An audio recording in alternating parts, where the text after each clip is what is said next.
કેમ છો મિત્રો? શું હાલચાલ છે? આજે તારીખ 23 જૂન 2026 મંગળવારનો દિવસ. તિથિ પ્રમાણે આજે નોમ છે. તો ચાલો નજર કરીએ આજની દેશ અને દુનિયાની તમામ મોટી ખબરો અને મુખ્ય સમાચારો. સૌપ્રથમ વાત કરીશું વરસાદની આગાહી. ગુજરાતથી ચોમાસું હવે થોડા જ કિલોમીટર દૂર છે. મહારાષ્ટ્રના મોટાભાગના વિસ્તારોને આવરી લીધું છે. ત્યારે આગામી 24 થી 48 કલાકમાં દક્ષિણ ગુજરાત અને મધ્ય ગુજરાતના અનેક ભાગોમાં વરસાદની શક્યતા રહેલી છે. ઉપરાંત મિત્રો સૌ પહેલા જાણીએ કે આજના દિવસને આખી દુનિયામાં આંતરરાષ્ટ્રીય ઓલિમ્પિક દિવસ તરીકે ઉજવવામાં આવે છે. આજના કેટલાક મુખ્ય કાર્યક્રમો પર નજર કરીએ તો દેશના ગૃહમંત્રી અમિત શાહ આજે નાફેડના નવા હરાજી પોર્ટલનું ઉદ્ઘાટન કરશે. આ સાથે જ આજે માહેશ્વરી સમાજના ઇતિહાસ પર બનેલી ફિલ્મ માહેશ્વરી વંશોદય પણ રિલીઝ થવા જઈ રહી છે. હવે મિત્રો સમાચાર વિસ્તારથી જાણીએ તો બિહાર પોલીસ પરીક્ષા આપતા વિદ્યાર્થીઓ માટે રેલવે તરફથી મોટા સમાચાર છે. તારીખ 23 અને 24 જૂનના રોજ પરીક્ષાર્થીઓની સુવિધા માટે 13 સ્પેશિયલ ટ્રેનો ચલાવવામાં આવશે, જેથી કોઈને અગવડ ન પડે. બીજી તરફ કેન્દ્રીય રમતગમત મંત્રી મનસુખ માંડવિયા આજે કેરળના પ્રવાસે છે. ત્યાં તેઓ સાયકલિંગ બાય ધ સી અભિયાનમાં ભાગ લેવાના છે.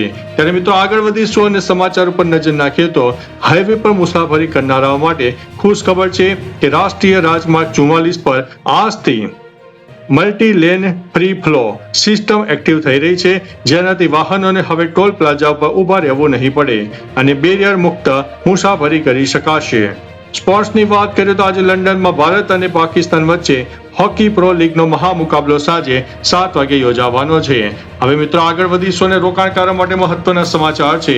રોકાણકારો માટે અગત્યના સમાચાર છે, કારણ કે આજે 585 કરોડનો વોટર વેઝ લેવલનો IPO ખુલી રહ્યો છે.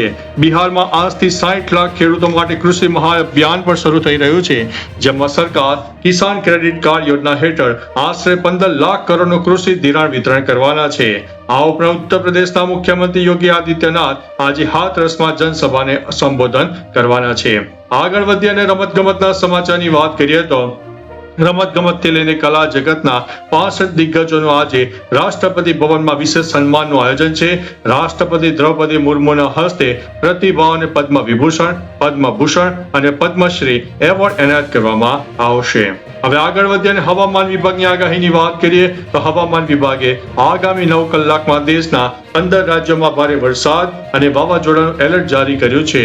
ચોમાસું તેલંગાણાથી આગળ વધી રહ્યું હોવાથી મધ્યપ્રદેશ, રાજસ્થાન અને છત્તીસગઢમાં 80 કિલોમીટર પ્રતિ કલાકની ઝડપે પવન પણ ફૂંકાઈ શકે છે. મિત્રો સમાચારોમાં આગળ વધતા પહેલા એક દુઃખદ ઘટના પર નજર કરીએ. ગઈકાલે લખનૌની એક કોચિંગ ઇન્સ્ટિટ્યૂટમાં ભયાનક આગ લાગવાને કારણે 15 વિદ્યાર્થીઓના મૃત્યુ થયા છે. આ ઘટના બાદ યુપી સરકારે 4 અધિકારીઓને સસ્પેન્ડ કર્યા છે અને 3 આરોપીઓની ધરપકડ કરી છે. મૃતકોના પરિવારજનોને 5 લાખ રૂપિયા અને ઘાયલોને 50,000 રૂપિયાની વળતરની જાહેરાત કરવામાં આવી છે. મુખ્યમંત્રી યોગી આદિત્યનાથે આ મામલે SITની રચના કરી છે, જે 7 દિવસમાં રિપોર્ટ સોંપશે. હવે મિત્રો વાત કરીશું આંતરરાષ્ટ્રીય સ્તરે અમેરિકા અને ઈરાન વચ્ચે સ્વિટ્ઝરલેન્ડમાં 80 મિનિટ લાંબી બેઠકનું આયોજન થયું. અમેરિકાના રાષ્ટ્રપતિ ડોનાલ્ડ ટ્રમ્પે ઈરાનને મોટી રાહત આપતા તેલ વેચાણ માટે આગામી 60 દિવસનું જનરલ લાયસન્સ આપ્યું છે, જેથી ભારત પણ હવે ઈરાન પાસેથી તેલ ખરીદી શકશે. બીજી તરફ ઇઝરાયલના PM નેતન્યાહુએ લેબનોનમાંથી પોતાની સેના હટાવવાનો ઇનકાર કર્યો છે. હવે મિત્રો વાત કરીએ તો રક્ષણ ક્ષેત્રની. રક્ષણ ક્ષેત્રે ભારત અને અમેરિકા વચ્ચે $48 કરોડની નવી ડિફેન્સ ડીલને મંજૂરી મળી ગઈ છે, જેનાથી ભારતની શક્તિ વધવાની છે, ખાસ કરીને સૈન્ય શક્તિ. આ સાથે UAE પણ ભારત પાસેથી બ્રહ્મોસ મિસાઇલ અને આકાશ એર ડિફેન્સ સિસ્ટમ ખરીદવા માટે ઉત્સુક છે. અન્ય મહત્વના સમાચારની વાત કરીએ તો અયોધ્યા રામ મંદિર જમીન ખરીદી મામલે SITની તપાસમાં નવા ખુલાસા થયા છે કે ટ્રસ્ટીઓના સગા સંબંધીઓએ આસપાસની જમીનો ઊંચા ભાવે ખરીદી છે. જો કે આ મુદ્દે અલ્હાબાદ હાઈકોર્ટે તાત્કાલિક સુનાવણી કરવાનો ઇનકાર કર્યો છે. હવે વાત કરીએ તો બજારના સમાચારની. બજારના સમાચાર જોઈએ તો સોના ચાંદીના ભાવમાં મોટો ઉછાળો આવ્યો છે.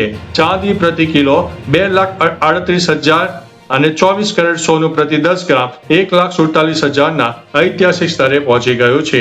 હવે મિત્રો આગળ વધીશું અને વાત કરીશું ઇન્ટરનેશનલ યોગા ડે નિમિત્તે ભારતની ન્યૂબિલ્ડ કોમ્યુનિટીએ મોટો ઇતિહાસ રચ્યો છે. યોગ ગુરુ સૌરભ બોથરાની ઓનલાઈન લાવ યોગ ક્લાસીસમાં 14 થી 21 જૂન દરમિયાન રોજ 20 લાખથી વધુ લોકો જોડાયા હતા, જેનાથી આ કોમ્યુનિટીએ પોતાનો 10મો વર્લ્ડ રેકોર્ડ પણ સ્થાપિત કર્યો છે.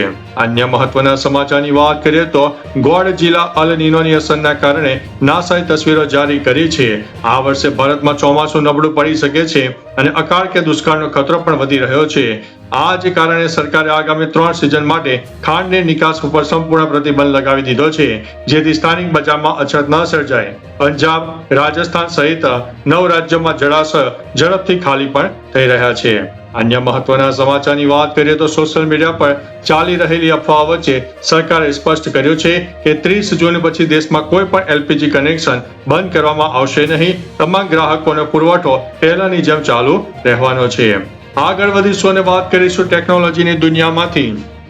ન્યુયોર્ક યુનિવર્સિટીના ફાઇનાન્સ પ્રોફેસર દામોદરને ચેતવણી આપી છે કે હાલમાં ચાલી રહેલો આર્ટિફિશિયલ ઇન્ટેલિજન્સ એટલે કે એઆઈ નો દબદબો વર્ષ 2000ના .com ક્રેશ કરતા પણ વધુ ખતરનાક સાબિત થઈ શકે છે.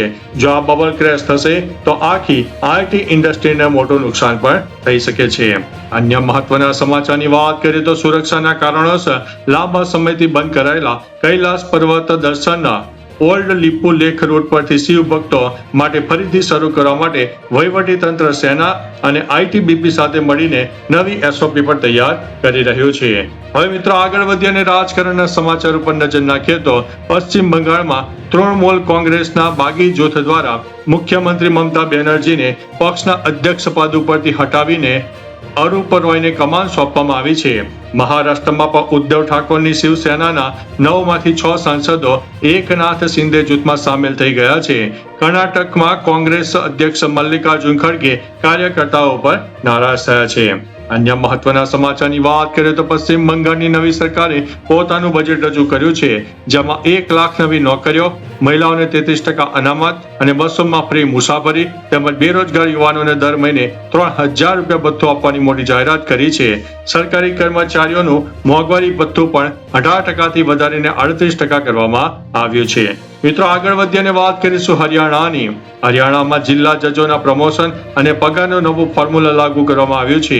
આ ઉપરાંત હરિયાણા સરકારે મીટ શોપના વેપારીઓ માટે હવે 2 અલગ અલગ લાયસન્સ લેવાની પ્રક્રિયા બંધ કરી છે. એક જ લાયસન્સની મંજૂરી આપી દીધી છે. અન્ય મહત્વના સમાચારની વાત કરીએ તો બિઝનેસ જગતમાં ભારતીય અને ગુજરાતીઓ માટે ગર્વની વાત છે કે ક્રેડ એપના ફાઉન્ડર કૃણાલ શાહ વોટ્સઅપના નવા વૈશ્વિક સીઈઓ બનવા માટે જઈ રહ્યા છે. મેટા કંપની ક્રેડ એપમાં આશરે 8,512 કરોડનું રોકાણ પણ થશે. બીજી તરફ કેન્દ્ર સરકારે બીએસએનએલ અને એમટીએનએલ માટે સ્પેક્ટ્રમ ફાળવણીનું નવું ફ્રેમવર્ક પણ જારી કર્યું છે. અન્ય મહત્વના સમાચારની વાત કરીએ તો સરકારી યોજનાઓ હેઠળ ભીમ એપ્લિકેશન દ્વારા હવે મિનિટોમાં જ એનપીએસ ખાતું ખોલાવી શકાશે. આધાર કાર્ડ ધારકોને રાહત આપતા યુઆઈડીએઆઈ જાહેરાત કરી છે કે 1 જુલાઈથી 31 ડિસેમ્બર 2026 સુધી આધાર કાર્ડમાં ઈમેલ આઈડી અપડેટ કરવાનો 75 રૂપિયાનો ચાર્જ બિલકુલ માફ રહેશે. અન્ય મહત્વના સમાચારની વાત કરીએ તો હેલ્થ રિસર્ચ અનુસાર પીઝા, બર્ગર અને ચાઉમીન જેવા ફાસ્ટ ફૂડ માત્ર પેટ જ નહીં પરંતુ દાંતને પણ ગંભીર રીતે નુકસાન પહોંચાડે છે. મિત્રો આગળ વધી અને વાત કરીશું ભક્તિની. દેશમાં છેલ્લા 6 વર્ષમાં 1.80 લાખ પદયાત્રીઓના અકસ્માતમાં મોત થયા હતા. સુપ્રીમ કોર્ટે સખત વલણ અપનાવ્યું છે. કોર્ટે કહ્યું છે કે રસ્તા પર સુરક્ષિત ચાલવું એ લોકોનો મૂળભૂત અધિકાર છે અને તમામ રાજ્યોને સુરક્ષિત ફૂટપાથ બનાવવાનો આદેશ આપ્યો છે.